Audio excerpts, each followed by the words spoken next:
Ujala supreme प्रस्तुत संगीत सम्राट को पावर्ड बाय अनुरूप विवाह संस्था, स्पेशल पार्टनर इराया प्युअर आयुर्वेदा या कार्यक्रमाच्या पत्रकार परिषदेत मी उर्मिला निंबाळकर आणि संगीत सम्राटची पूर्ण टीम आणि झी युवा तुमच्या सगळ्यांचं मनापासून स्वागत करते. मी झी युवा आणि झी टॉकीजचे व्यवसाय प्रमुख भवेश जानवलेकर यांना इथे तुमच्या सगळ्यांच्या समोर येण्याची विनंती करते. आणि माझ्या आवडीची मराठी चित्रपटसृष्टीतील आघाडीची नायिका क्रांती रेडकर आणि गोंडस आदर्श शिंदे. मी आधी भवेश सर यांना विनंती करते की त्यांनी आदर्श आणि क्रांतीचं स्वागत करावं.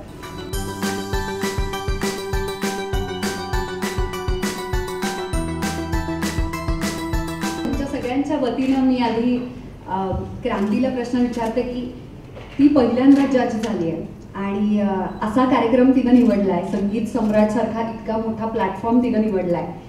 तर खरं तर जजेस हे कलाकार आणि प्रेक्षक या सगळ्यांच्या मधला एक मोठा प्लॅटफॉर्म तयार करून देणारा आणि त्यांना मोठ्या खऱ्या अर्थानं गाईड करणारा एक दुवा असतो. तर तिला कसं वाटतंय जज बनून, मला आधी क्रांतीला विचारायचं. संगीत सम्राट हा अतिशय युनिक शो आहे आणि संगीताबद्दलचे जे रियालिटी शोज आजवर आपण बघत आलो आहोत त्याच्यापेक्षा खूप अतिशय खूप वेगळा. कारण की ह्याच्यात फक्त सिंगिंगच नाही आहे, तर ह्यात एवढी व्हरायटी आहे की आम्ही कधी कधी चाट पडतो की संगीत असंही बनू शकतं, संगीत हे असंही क्रिएट होऊ शकतं. म्हणजे ह्याच्यात विस्लिंग आर्टिस्ट म्हणू नका, ॲकपेला आर्टिस्ट आहेत, ह्याच्यात कॉयर सिंगिंग आहे, ह्याच्यात दगडापासून म्युझिक बनत आहे, बॉटल्समधून म्युझिक बनत आहे, ruler pencil Ghod rubber you see it. आणि इथे म्युझिक वेगवेगळ्या पद्धतीने प्रेझेंट होत आहे. आय थिंक मला स्वतःला नशीबवान समजावं लागेल की ह्या एका अशा शोमध्ये मी आज जज म्हणून आहे. मुळात मी स्वतःला इथे जज समजत नाही. मला असं वाटतं की मी एक प्रेक्षक म्हणून तिथे बसले आहे. आज एक कांदळगावकर काका जर असतील जे चाळीत राहतात आणि त्यांना केव्हा तरी पहाटे असं गाणं न ऐकता त्यांना गंगूबाई किंवा शांताबाई एक गाणं आवडत असेल तर त्यांचं रेप्रेझेंटेशन कोण करणार ह्या शोमध्ये? त्यांना काय आवडतं एक जनरल प्रेक्षक म्हणून. आणि प्रत्येक प्रेक्षकाची आवड निवड खूप वेगळी असते. म्हणजे आज त्यांची आवड जर ही असेल तर कोणाला तरी केव्हा तरी पहाटे किंवा अजून कुठलं तरी क्लासिकल गाणं आणि कोणाला तरी नांदीच आवडते तर कोणाला ॲब्सोल्युटली प्युअर क्लासिकल नाट्यसंगीत हेही छंद ऐकायला आवडतं. तर ह्या सगळ्यांचे मिळून एक रेप्रेझेंटेशन एका ऑडियन्स थ्रू झालं पाहिजे. जो तो परफॉर्मन्स कसा झालाय, तो टेक्निकली कसा होता ह्यापेक्षा त्याचा इम्पॅक्ट आज सामान्य जनतेच्या मनावर काय झाला आहे हे बघण्यासाठी मी तिथे बसले आहे एक प्रामाणिक प्रेक्षक म्हणून. मला खरं तर हे इथे नमूद करायचं की क्रांती स्वतः चित्रपटांमधून इतक्या काम करून एवढी अनुभवी आहे आणि ती स्वतः एक नृत्यांगन आहे. त्याच्यामुळे तालांचं बेसिक पूर्ण नॉलेज तिच्याकडे आहे आणि तिला ते पकडता येतं, तिला ते शोधता येतं बरोबर. पण तरीसुद्धा हा ॲटिट्यूडच किती छान आहे की तू प्रेक्षकांच्या तर्फे प्रतिनिधित्व करण्यासाठी तिथे बसलीस आणि सगळ्या परफॉर्मन्स सगळे परफॉर्मर पाहताना तू मला आनंद मिळतोय का प्रेक्षक म्हणून या एका इतक्या निखळ परीक्षणावरती तू तिथे जजिंग करतेस याचा खूप आनंद वाटतो आणि त्याचा आनंद आम्ही लुटत असतो शूटच्या दरम्यान सुद्धा. थँक्यू त्याबद्दल. थँक्यू. नाही पण जेन्युइनली मला एका ट्विटरवर एक हे आलं ट्विट आलं सेइंग दॅट आदर्शजी जज करतायत it's a different thing, it's proper, पण वाय क्रांती रेडकर? सो तिथे मला म्हणजे असे आणि तो काही क्रिटिक नव्हता, तो फॅनच होता. त्यांनी मला अनेकदा आधी ट्विट्स केलेले. पण वाय यू जजिंग? एक खूप जेन्युइन प्रश्न होता जो प्रत्येक ऑडियन्सच्या मनात आज पडू शकतो की त्या तिथे का बसल्या आहेत, यु नो, की त्यांची योग्यता आहे का ती. तर मला असं वाटतं की आजच्या जगात जिथे आपण टेलिव्हिजनला घराघरात नेऊन पोहोचवलंय, जर आपण मायबाप प्रेक्षकांना ती व्हॅल्यू आपण देऊ नाही शकलो तर आपण एक कलाकार म्हणून कधीच यशस्वी होऊ शकत नाही.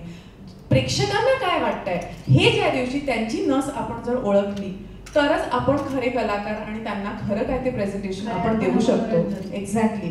आणि त्यांची जी नस ओळखायची आहे, हे काम झी युवानी माझ्याकडे दिले, कारण की मी कॉमन ऑडियन्स आहे. वा. मला संगीताचं एवढे नॉलेज नाही आहे. ताल कळतो पण सूर ऑब्व्हियसली आदर्शजींना कळतो. पण तिथे मी बसून हेच करते आहे की what is my audience going to think about this performance. आता आपण आदर्शकडे वळूयात. मला त्याला विचारायचं की तुझं पॅशन आहे, तू जगतोस संगीत आणि तू संगीत सम्राट सारखा इतका युनिक कार्यक्रम आणि अशी स्पर्धा जज म्हणून आता तू मोठा एक वेगळा रोल आता तू बजावतोयस, तर काय वाटतंय तुला आणि तू काय बघणार आहेस नक्की स्पर्धकांमध्ये आणि आमच्या प्रेक्षकांना महाराष्ट्राला काय बघायला मिळणार आहे या संगीत सम्राटमधून? सगळ्यात आधी नमस्कार सगळ्यांना. आणि मला तर खरं तर जेव्हा फोन आला होता की आदर्श तू जज करशील का, तेव्हा मी खरंच टेन्शनमध्ये होतो. म्हटलं की यार आपल्याला हे कसं जमेल आणि मी अजून खूप लहान आहे वयाने आणि मी जज म्हणून मी कसं काय करेन मी ही सगळी प्रोसेस. पण मला नंतर सगळ्यांनी सांगितलं अरे तुझ्यावर लोकांचं खूप प्रेम आहे आणि तुझ्यावर विश्वास आहे लोकांचा की तू व्यवस्थित आणि चांगला बरोबर निर्णय देऊ शकतोस, तर तू कर. तुझ्या रक्तात संगीत आहे. येस 100%. मी लहानपणापासून मी बघत आलोय फॅमिलीत आणि आजोबा वडील काका मी लिटरली म्हणजे जगलोय. मला जेव्हापासून कळत होतं की आपण काहीतरी व्हायचंय मोठं हो, तेव्हा मी संगीतच मी गायकच होणार. मी हेच ठरवलं होतं. माझ्या पुढे दुसरा काही एम नव्हता आयुष्यात. आणि त्यामुळे खरं तर जीवाचं खूप खूप आभार की त्यांनी मला निवडलं आणि माझ्यावर इतका विश्वास ठेवला. आणि आत्ता मी आपल्या शोबद्दल सांगतो की शो असा शो आहे संगीत सम्राट की जो आत्तापर्यंत असा रियालिटी एकही मराठीत शो झालेला नाहीये जिथे एका वादकाला, एका ढोलकी प्लेअरला, एका सॅक्सोफोन प्लेअरला, एका हार्पिस्टला किंवा एका व्हायलिनिस्टला तो वाव मिळेल. कारण व्हायलिन म्हणा किंवा हार्प लोकांना माहीत नव्हतं की कित्येक लोकांना संगीत सम्राटने येस हार्पचा साऊंड तुम्ही ऐकला असेल, प्रोग्राम केलेला प्रोग्रामर्सनी अरेंज केलेला साऊंड तुम्ही ऐकला असेल. पण लाईव्ह हार्प हा एक महाराष्ट्रात कदाचित मी पहिल्यांदाच ह्या शोमध्ये बघतोय संगीत सम्राटमध्ये. आणि ह्याचं मला खूप कौतुक वाटतं की असे इन्स्ट्रुमेंट्स आणि ह्या सगळ्या वादकांना, या सगळ्या प्लेयर्सना एक नवीन प्लॅटफॉर्म संगीत सम्राटने दिलं आहे. आणि हे ही म्युझिकल ट्रीट आहे का सगळ्यांसाठी. आणि इतका मोठा शो, इतका ग्लॅमर शो, म्युझिकल शो, टॅलेंटनी खचाखच भरलेला शो हा पहिल्यांदाच मराठीत होतोय असं मला वाटतं. आणि झी युवाचे कौतुक जितके करावं तितकं कमीच आहे असं मला वाटतं. आणि वेगवेगळं टॅलेंट मी तर ते दगडात मी क्रांतीजी म्हणाले की दगडातनं म्युझिक. आपण नेहमी मित्रांना तू दगड आहेस रे तुला काय कळते, आपण नेहमी असंच बोलतो. पण त्या दगडातनं म्युझिक तयार करणारा पण ग्रुप आहे आपल्याकडे जे दगडाचे छोटे छोटे पीसेस करून ते शेकर्सचा यूज करतायत ज्याच्यात आपण असा साऊंड येतो. म्हणजे ते वाद्य बनवतायत, ते वाद्य बनवतायत, ते क्रिएट करतात. येस हो. म्हणजे एक होते ते ऍक्च्युली त्यांना बेंचेस वापरायच्या होत्या आणि त्यांच्याकडे एवढेही पैसे नव्हते की टेम्पो किंवा काही हायर करून स्टुडिओ पर्यंत यावं. तर ते ऍक्च्युली बेंचेस त्यांनी ट्रेन मध्ये घातले, वर्गातले जे बेंचेस असतात ते, आणि लोकल ट्रेन मधून घेऊन आले. सो एक पॅशनच खूप वेगळं आहे. आणि आपण इतकी वर्ष सिंगर्सना तो न्याय देत आलो आहोत आणि ह्यांच्यावर कधी न्याय होणार. तर ही कामगिरी आज झी युवा करताय आणि हॅट्स ऑफ टू झी युवा फॉर डुईंग दिस सिरियसली. आणि आपण सोलो इन्स्ट्रुमेंट्स खूप बघितलेत. सतारचं सोलो कॉन्सर्ट होतात किंवा तबल्याचे सोलो कॉन्सर्ट होतात, व्हायलिनचे होतात. पण झी युवा हा कार्यक्रम इतका मोठा घेऊन येतोय, ह्या लोकांमुळे ढोलकीचा पण सोलो कॉन्सर्ट होईल असं मला वाटतं.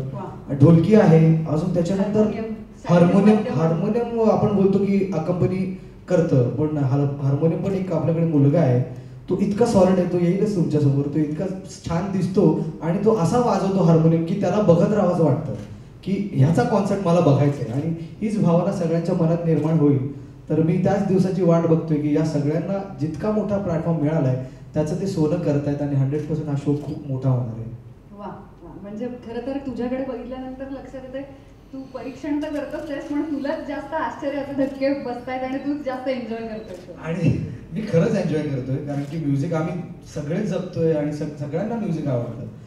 आणि मला एक सांगायचं आहे की मी तिथे जज बेसिकली मी खूप म्हणजे मी डॉक्टर असतो नाही, तो नेहमी बघत असतो की कोण आजारी पडते, तर मग मेरा धंदा चलेगा. तर त्या डॉक्टरला पाहिजे असतं कोणतरी आजारी पडलं का मी आहेच, तसं माझं आहे. कोणतरी चुकलं का मी तेच पकडायला बसलोय तिकडे. आणि खरं तर आम्ही खूप मजा करतो आणि सगळ्यांना असं वाटतं हा दुश्मन आहे यार, कारण की आता माझ्यावरती ती जबाबदारी आहे की त्या बारीक बारीक चुका मी पकडतोय तिकडे बसून. आणि याचं मला खूप वाईट वाटतं यार की यार ही बंदा इतना अच्छा गार आहे, पण आता त्यातली मला त्याची ही छोटीशी चूक मला सांगायची आहे. आणि ते सांगताना इतकं वाईट वाटतं यार, खरंच सांगतो.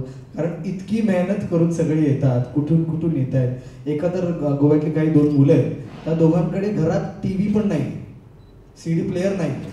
ते असेच कुठेतरी गाणं ऐकतात आणि ते म्हणतात अरे यार बाजूचे तुमच्याकडे हे गाणं आम्हाला मिळेल का, तुमच्याकडे CD आहे का.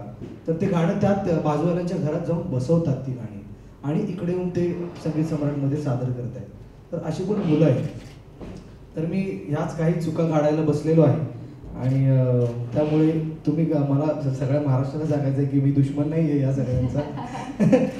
मला तिकडे ती जबाबदारी दिलेली आहे आणि ती मी पूर्णपणे आणि स्वच्छ मनाने पार पाडण्याचा प्रयत्न करतोय बस.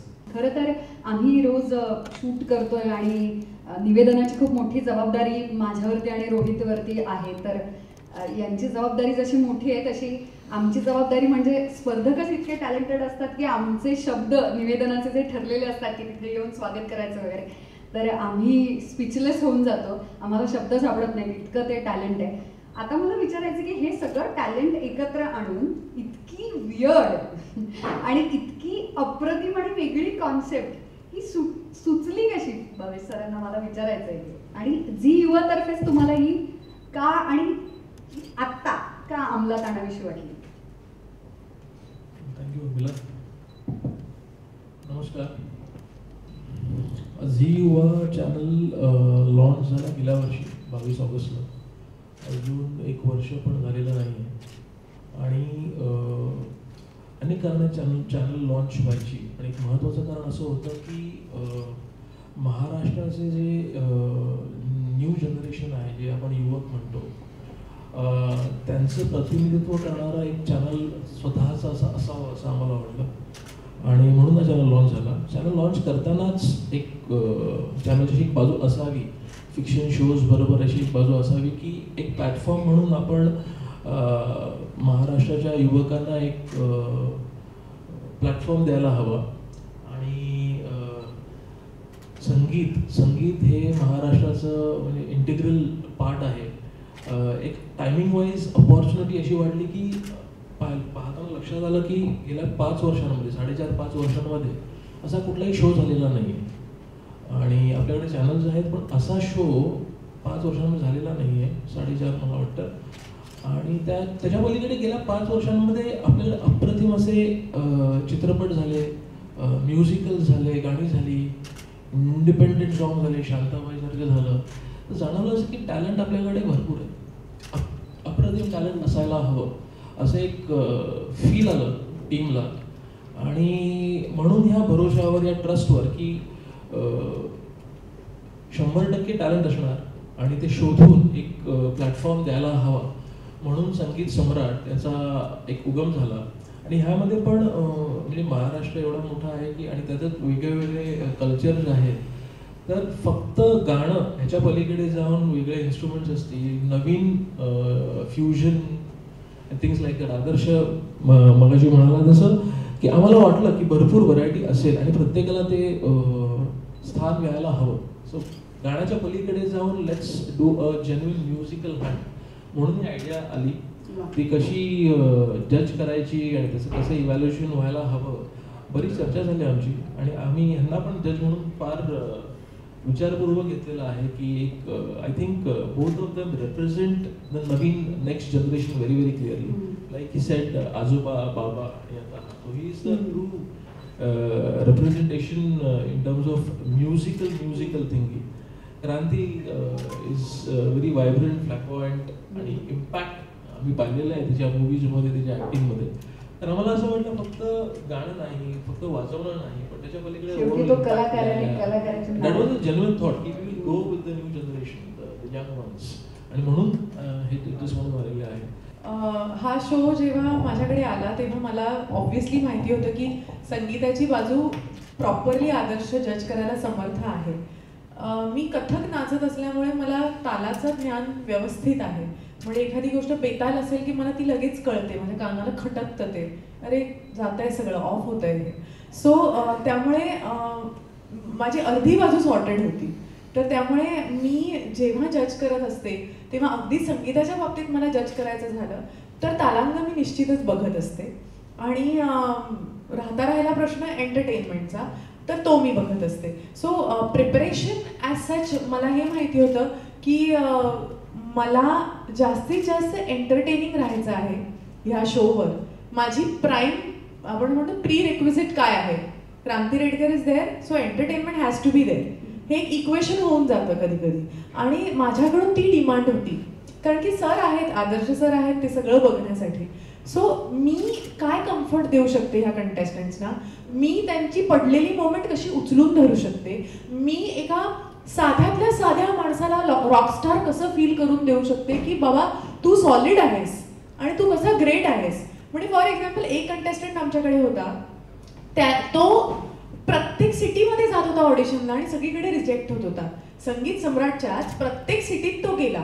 शेवटी झी यू आय सो स्वीट की त्यांनी असं ठरवलं की इट्स ओके, तो बिचारा इतका येतोय ना, तो कसाही गाऊ दे, त्याला एकदा येऊ दे ह्या सेटवर आणि गाऊ दे. तो मुलगा आला, तो गायला, आणि त्याच्यावर obviously he was not very good. आदर्शजींनी सांगितलं की तुमचं थोडंसं बेताल होतंय, बेसूर होतंय वगैरे, पण ॲट दॅट पॉइंट ना मी as a person, as a Kranti Redkar, as a जज देअर, मला हे वाटलं की बाबा तू इथे आला आहेस, उद्या तुझे मित्र हा शो बघणार आहेत जे तुला हसत असतील परवापर्यंत, पण we have made your day today. आज तू प्राऊडली जाऊन सांगू शकतो की मी संगीत सम्राटच्या स्टेजवर जाऊन गाऊन आलो आहे आणि ही तुझी खूप मोठी अचीवमेंट आहे. ही अचीवमेंट तुझ्या आयुष्यभर तुझ्या स्मरणी राहू दे, तुझ्या हृदयात राहू दे, आणि आज आम्हाला तू भेटलास, आम्हाला खूप बरं वाटलं. आय थिंक ही 4 वाक्य त्याच्यासाठी इनफ होती ह्या पुढची 10 वर्ष बाथरूमात तरी गायला. So what I am saying is that to make somebody feel special is very important to us, to the channel, to me as a जज, की इंसान आहे यार आखिर में, आणि तो आतून एक कलाकार आहे. मी पण वाईट गाते पण मला गाणं आवडतं ना, त्यामुळे त्याची तळमळ मला कळते, त्याला काय वाटते. आदर्शजी जेव्हा सुरात असेच बसल्या बसल्या गात असतात तेव्हा मला किती त्याचा राग येत असतो माझं मला माहिती की हा कसा काय एवढा सुरात गातो, काय एवढं चांगलं गातो. So I know what I am going through, so I can understand what those people are going through. So that's how I जज द शो.